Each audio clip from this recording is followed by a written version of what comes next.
بات یہ ہے کہ بچوں کو تو تربیت اللہ تعالیٰ نے تو کہا ہے کہ جب بچہ پیدا ہوتا ہے اسی کو تربیت کرو، ہیں؟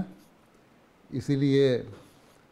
ہم اسلام میں یہ رائج ہے اور یہ سنت ہے، آن سلم یہ فرمایا کرتے تھے اور پھر ہم کرتے بھی اسی بات پہ ہیں کہ جب بچہ پیدا ہوتا ہے تو اس کے دائیں کان میں اذان دیتے ہیں اور بائیں کان میں تکبیر پڑھتے ہیں، ٹھیک ہے؟ اس لیے کہ اللہ تعالیٰ کا نام اس کے کان میں پڑھے، ٹھیک ہے،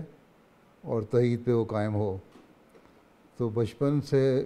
جو تربیت ہے وہ تو اللہ تعالیٰ نے کہا پہلے دن سے شروع کر دو۔ یہ نہ دیکھو کہ بچہ چھوٹا ہے اس کو سمجھ نہیں آئے گی، بچہ چھوٹا ہے اس کو بتاؤ، کوئی چیز تم دیتے ہو تو تم کہو کہ یہ تمہیں اللہ تعالیٰ نے دی ہے، ہیں؟ اللہ تعالیٰ نے تمہارا انتظام کیا، اللہ تعالیٰ نے میرے دل میں ڈالا، اللہ تعالیٰ نے مجھے سہولت مہیا کی، ہم نے توحید کو قائم کرنا ہے۔ اس لیے پہلی بات تو یہ ان کو اللہ تعالیٰ پہ ایمان پیدا کرو کہ جو چیز وہ حاصل کرتے ہیں وہ اللہ تعالیٰ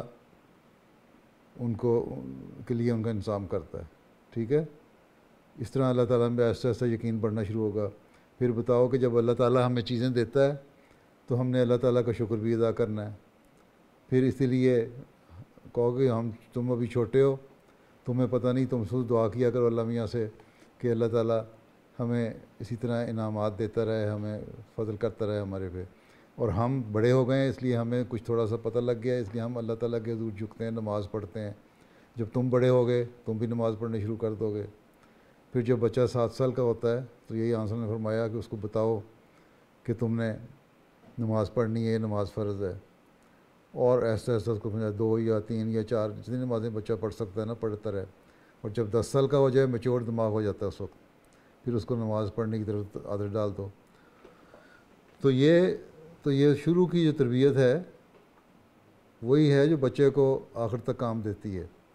اور قرآن کریم بھی بچہ پڑھتا ہے پھر اس کو، لیکن اتنا سٹریس بھی نہ بچے پہ ڈالو کہ 3 سال کی عمر میں وہ قرآن کریم پڑھانا شروع کر دو، 4 سال کی عمر میں وہ تھک جائے، اور جب 11 سال کی عمر کا ہو تو باہر کے ماحول میں جائے اور آزادی اس کو حاصل ہونا شروع ہو جائے۔ ایک درمیانہ روی اختیار کرو، بچے کو سمجھاؤ، اللہ تعالیٰ کی ذات پہ ایمان دلواؤ، اسلام کی سچائی کا ثبوت دو، اس زمانے میں مسیح موعود کو بھیجا دین کی سچائی کے لیے قائم کرنے کے لیے، اس کی باتیں بتاؤ، انٹرسٹ پیدا کرو چھوٹی چھوٹی کہانیاں سنا کر، چھوٹے چھوٹے صحابہ کے واقعات سنا کر، نبیوں کے واقعات سنا کر، اللہ تعالیٰ کے جو فضل ہوئے ہیں لوگوں پہ ان کی کہانیاں سنا کے، جو تم پہ فضل ہوئے ہیں اس کی کہانی سنا کے۔ تو اس طرح ایک محبت پیدا کی جاتی ہے، ایک نیک نیتی سے ماں باپ توجہ سے کرتے رہیں، بچوں کو سمجھاتے رہیں، دین کی طرف لاتے رہیں، تو پھر دین سے وہ اٹیچ ہو جائیں گے، پھر خدا تعالیٰ کی طرف رجحان بھی آئے گا، پھر نمازوں کی طرف توجہ بھی ہوگی۔ لیکن یہ کہہ دینا نہیں بچے کو چھوڑ دو، بڑا ہوئے گا تو آپ پہ ٹھیک ہو جائے گا پنجابیوں کی طرح، یہ نہیں کام چلے گا۔